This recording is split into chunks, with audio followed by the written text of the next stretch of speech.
দেখার সাহস, জেদ ও অক্লান্ত পরিশ্রম সঙ্গী। আর্থিক অনটন থাকলেও স্বপ্ন পূরণের লক্ষ্যে থামতে রাজি নয় পশ্চিম মেদিনীপুরের যুবক। কিকবক্সিংয়ে পেলেন বড় সাফল্য। নুন আনতে পান্তা ফুরোনোর মতো অবস্থা। মাথার ওপর কেবল একটা সামান্য চালার আচ্ছাদন। বাবা পেশায় রাজমিস্ত্রি। তার হাড়ভাঙা খাটুনি আর সামান্য আয়েই কোনো রকমে টিকে রয়েছে গোটা পরিবার।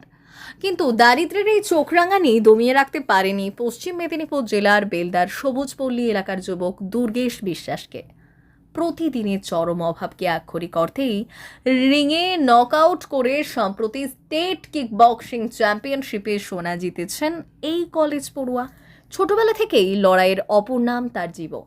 পদে পদে আর্থিক অনটনের সঙ্গে যুদ্ধ করতে হয়, তবু দু চোখে তার শুধুই স্বপ্নের হাতছানি। দেশের হয়ে আন্তর্জাতিক মঞ্চে প্রতিনিধিত্ব করার স্বপ্ন।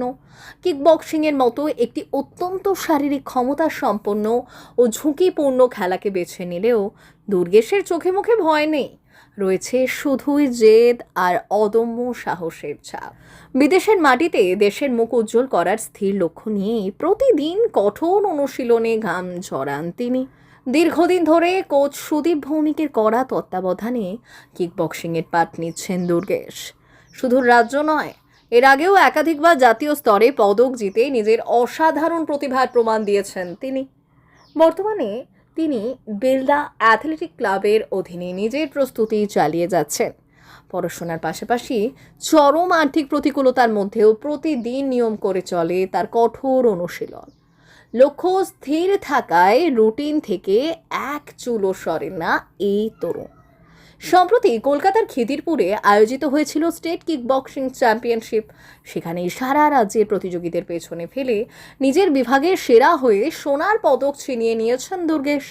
বেলদার মতো একটি এলাকার সাধারণ ঘরের ছেলে এই অভাবনীয় সাফল্যে উচ্ছ্বসিত গোটা মহকুমা। দুর্গেশের এই চোখ ধাঁধানোর সাফল্যে গর্বিত বেলদা অ্যাথলেটিক ক্লাব কর্তৃপক্ষ থেকে শুরু করে তার কোচ ও স্থানীয় বাসিন্দারা। সকলেরই এখন একটাই বিশ্বাস, অভাবের সমস্ত গণ্ডি পেরিয়ে আগামী দিনে আন্তর্জাতিক মঞ্চেও ভারতের তিরঙ্গা ওড়াবে বেলদার এই লড়াকু সন্তান। কলকাতা খিদিরপুরে ডাব্লিউএমসি র্যাঙ্কিং সিরিজ আয়োজিত হয়। ওখানে আমি উইন হয়ে পার্টিসিপেট করেছিলাম। উইন হয়ে গোল্ড মেডেল নিয়ে ন্যাশনালের জন্য সিলেক্ট হয়েছি। কতজন ছিল তোমাদের বিভাগে? আমাদের বিভাগে টোটাল 13 জন মতন ছিল। 3-4টা ফাইট করতে হয়েছে, তারপরে আমি র্যাঙ্কিং সিরিজে গোল্ড মেডেল পেয়েছি। এর আগে কোনো মেডেল ধরেছিল? হ্যাঁ, এর আগেও ন্যাশনাল মেডেল আছে আমার। ন্যাশনাল আসামে আয়োজিত হয় যখন 2023 সাল, সেখানে সিলভার মেডেল ছিল। তারপর চেন্নাই হয়েছিল, সেখানেও মেডেল হোল্ডার ছিলাম। তো 2 টাইম 3 টাইম মতন ন্যাশনাল মেডেল হোল্ডার আছে। কবে থেকে প্র্যাকটিস করছো? প্র্যাকটিস বিগত আজকে 8-9 বছর ধরে করছি, এখনো চলছে। কার কাছে শিখেছো এখন পর্যন্ত? শিখেছি সুদীপ ভৌমিক স্যারের কাছে। এখন এই মুহূর্তে এখানে প্র্যাকটিস করছি অ্যাথলেটিক ক্লাব আন্ডারে হয়ে। ভবিষ্যতে কি হওয়ার ইচ্ছা আছে? ভবিষ্যতে ন্যাশনাল গেমসে এখন পার্টিসিপেট করার পরে মেডেল নেওয়ার পরে আশা করি ইন্টারন্যাশনাল খেলতে চাই, ওইটাই ইচ্ছা আছে। মানে এই যে এতদিনের জার্নি কিভাবে শুরু হয়েছিল, বাড়িতে কি পরিস্থিতি? বাড়িতে পরিস্থিতি এতটা ভালো না, তবুও ইচ্ছা ছিল। গেম সম্বন্ধে এত তখন বুঝতাম না, ছোট ছিলাম তখন। আমার স্যার ছিল, স্যারের আন্ডারে হয়ে খেলেছি, উনি হাতে ধরে শিখিয়ে দিয়েছিলেন। তো ওখান থেকে শিখতে শিখতে এখন এই অবস্থায় এসে পৌঁছেছি। কি করো এখন? চেষ্টা করো। এখন কিছু না, আমার কলেজ চলছে, সেকেন্ড ইয়ার চলছে। তো এখন আর এই মার্শাল আর্ট করি। বাড়ি তো আর্থিক অবস্থা তেমন ভালো নয়, কিভাবে চলে এটা? বাড়িতে আর্থিক অবস্থা ঠিকঠাক না, তবুও খেলাধুলো ভালো হয়েছে, যেহেতু খেলতে হচ্ছে, এখন করতে হচ্ছে, কিছু করার নেই। যখন তুমি শুরু করেছিলে তখন কি বক্সিং এর এতটা প্রতিভান ছিল? মানে এই তো না, তখন এত প্রচলন ছিল না, এই কিছুদিন হচ্ছে। তো এখন গেমসের প্রতি খুব আগ্রহ সবাই দেখাচ্ছে, কারণ এখন গভর্নমেন্ট চেঞ্জ হয়েছে। গভর্নমেন্ট বলছে যে স্পোর্টস পার্সনদেরও একটা আলাদা মর্যাদা দেওয়া হবে। তো ন্যাশনাল জিতলে বলেছে একটা স্পন্সরশিপ দেওয়া হবে। তো যাই হোক, যে যার পদে যেরকম পদক জয়ী করবে সেই হিসাবে তাদেরকে একটা প্লেসমেন্ট দেওয়া হবে। তো সরকারও প্রতিশ্রুতি দিয়েছে, এখন দেখা যাক কী হয়। ভয় লাগে না যেটা খেলতে? ভয় প্রথম প্রথম লাগতো, তারপর ধীরে ধীরে খেলতে এক্সপিরিয়েন্স হয়ে গেছে, এখনও সেই জিনিসটা নেই ভয়। এখন একটাই ইচ্ছা যে খেলতে হবে, ন্যাশনাল গেমসে পার্টিসিপেট করে ন্যাশনাল উইন হতে হবে, ইন্টারন্যাশনাল খেলতে হবে। কি মনে হয়? আমার নাম দুর্গেশ বিশ্বাস, বাড়ি? বাড়ি বেলদা, সবুজপল্লী, সুসিন্দা। এখানে যখন দুর্গেশ ছোটবেলা থেকে প্র্যাকটিস করে, ওর তো একান্ত চেষ্টা আছে, এর সাফল্যের পিছনে আরও যে মানুষ কতগুলো লুকিয়ে আছে তাকে ওপরে জায়গার জন্য, তার আমি বলতে চাই আমাদের অ্যাথলেটিক ক্লাবের যে সেক্রেটারি আছেন আমাদের শ্রীরাংশুবাবু, অরবিন্দ কাকু আছে, আমাদের অশোক দা আছে, তারপর হচ্ছে সৌমদা আছে, আর বাপিদা, ধন্যবাদ জানাই বাপিদাকে, এবং হচ্ছে মহাদেব দা সবসময় আমাদের খেয়াল রেখেছে, এবং হচ্ছে বাপিদা। আমরা যে প্র্যাকটিস করি আমাদের সর্বান্তকরণে সাহায্য করে চলেছে এখনও, এবং আমরা চাইছি শুধু এই দুর্গেশ নয়, এছাড়া আছে শঙ্কর আছে, শুভ আছে, সুরজিৎ আছে, এরাও এক একটা চ্যাম্পিয়ন। এবং আমরা চাই যে আমাদের ক্লাব এই চারজন আরও নাম উজ্জ্বল করুক, এবং ভবিষ্যতে ক্লাবের নাম যেন সকলে দেখতে পায়, এবং ক্লাব থেকে আমরা চাই যে এই ছেলেগুলোর পাশে সবসময় যেন মাথার ওপর হাত দিয়ে রাখে, এবং সিনিয়ররা যেন সবসময় পাশে থাকে এবং আশীর্বাদ করে। আমার নাম দীপঙ্কর রায়, আমি এদের সিনিয়র কোচ হিসেবে আছি। খুব আনন্দ লাগছে, বিশেষত বেশি আনন্দ লাগছে আমরা তো দীর্ঘদিনের অ্যাথলেটিক ক্লাবের মেম্বার, কিন্তু আমাদের অ্যাথলেটিক ক্লাবের কোনো একজন ছেলে এত বড় জায়গায় গেছে, তার জন্য খুব আনন্দ লাগছে।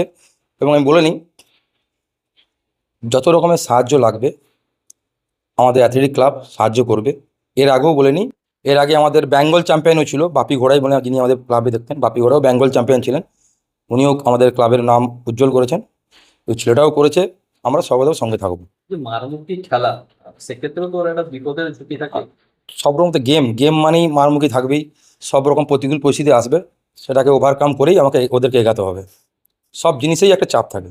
কি নাম আপনার? সৌম্যদেব দত্ত। অত্যন্ত গর্বের বিষয় বেল্লা অ্যাথলেটিক ক্লাব, যে 1955 সালে যে ক্লাবটা জন্ম হয়েছিল, সে ক্লাবের পক্ষ থেকে একজন দুর্গেশ ন্যাশনালে গিয়ে যে প্রথম স্থান অধিকার করলো, তার জন্য আমরা বেল্লা অ্যাথলেটিক ক্লাবের পক্ষ থেকে যেমন সমস্ত সদস্যরা গর্বিত, বেল্লাবাসী হিসেবেও আমরা গর্বিত, এবং ওর সার্বিক সাফল্য কামনা করি, এবং ক্লাব ওর পাশে থাকবে, ও যতটা দূর এগোতে থাকবে ক্লাব তার পক্ষ অবলম্বন করবে। কি নাম আপনার? আমি অরবিন্দ গিরি, ক্লাবের সাধারণ সম্পাদক। একটি ক্লাবের হয়ে দুর্গেশ খেলছে, খুব ভালো সাফল্য পেয়েছে ন্যাশনালে, কি বলবেন, কতটা আগ্রহী ছিল? আমরা রোমাঞ্চিত, আপ্লুত। আমাদের এই একেবারে এই এলাকার ঐতিহ্যবাহী এই ক্লাব, জনমানসে তার যে অবস্থান, সেই অবস্থানটাকে আরও উচ্চতরে নিয়ে গেছে আমাদের দুর্গেশ। সেই ন্যাশনাল স্তরে যে সাফল্য অর্জন করেছে তাকে মানে আন্তরিক শুভেচ্ছা জানাচ্ছি, আর তাকে প্রশংসা করার জন্য আমাদের কাছে সত্যি আমরা ভাষাহারা হয়ে গেছি। আমাদের এই ক্লাবকে আরও যে উত্তরণ ঘটাবে আগামী দিনে, সেই প্রত্যাশা আমরা করছি। কতটা সাহায্য করবেন তাকে? আমরা সর্বতভাবে সাহায্য করব, আমাদের তো একটা সীমাবদ্ধতা আছে, তা সত্ত্বেও আমরা সবাই চেষ্টা করছি ওকে এগিয়ে নিয়ে যাওয়ার জন্য। গ্রামাঞ্চলে এই সমস্ত ছেলেদের আর্থিক অবস্থার কারণে পিছিয়ে যেতে হয়, তাদের কাজ করতে চলে যেতে হয়, সেক্ষেত্রে আপনারা কতটা এগিয়ে আসেন? আমরা শুধু তো এগিয়ে এলে হবে না, আমরা তো সাহায্য করব। আমাদের তো বললাম যে আমাদের একটা সীমাবদ্ধতা আছে, তা সত্ত্বেও যদি সরকারের পক্ষ থেকে ক্রীড়া দপ্তরের সুচিন্তিত একটা তাদের ক্রীড়া নীতি থাকে, তাহলেও তারা এই গ্রামাঞ্চলের ছেলেদের এগিয়ে নিয়ে যেতে তারা পারবে বলে আমি আশা করি। কি নাম আপনার? আমার নাম গৌর হরিদাস।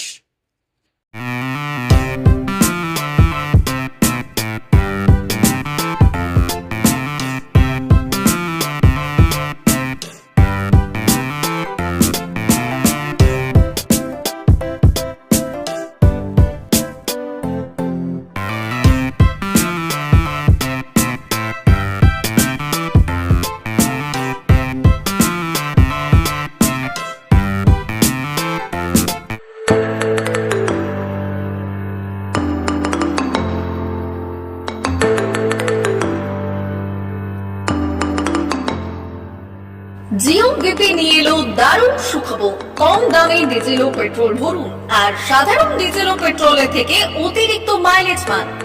জিও বিপি নিয়ে এলো দুর্দান্ত সুযোগ। জিও বিপি থেকে আপনার গাড়িতে ডিজেল ও পেট্রোল ভরুন আর পেয়ে যান 4.3% অতিরিক্ত মাইলেজ। শুধু তাই নয়, অন্যান্য তেলের থেকে জিও বিপি তেল নিলে পাচ্ছেন আকর্ষণীয় উপহার। ডাবল লাভেতে চলে আসুন আমাদের জিও বিপিতে। আপনার শহরেও পাবেন এই সুবিধে।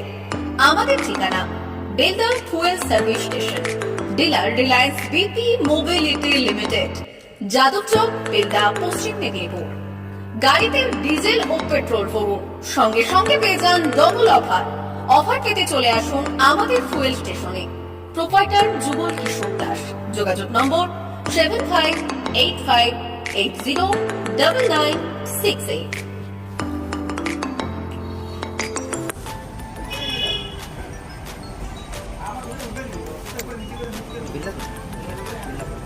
একটু মোবাইল নাম্বারটা বলুন। আমাদের এখানে এখন এই স্মাইলি অফার চলছে, তো আপনি 1 লিটারে যখন 1 লিটারের উপর তেল নেবেন, 1 লিটারে একটা করে স্মাইলি পাবেন। একটা করে স্মাইলি মানে হচ্ছে আপনি 25 পয়সা করবেন। এটা আপনি যদি এখন 3 বছর আছে, আপনি যখনই তেল ভরবে তো আপনার মোবাইল নাম্বারটা এন্ট্রি করবেন। 711404044 আমাদের মোবাইল নাম্বার এন্ট্রি করা হবে। ওটা আপনার যে মোবাইল নাম্বারটা দিচ্ছেন ওতে আপনার টাকাগুলো সবাই স্মাইলি জমা হবে। যখন আপনি ওটা কিছু একটা অ্যামাউন্ট ব্যালেন্স হয়ে গেলে আপনি ওটা রিডিম করতে পারবেন। আর আমাদের এখানে জলের ব্যবস্থা আছে, বাথরুম আছে ওই সাইডে, তো আপনি যদি ইউজ করতে পারেন।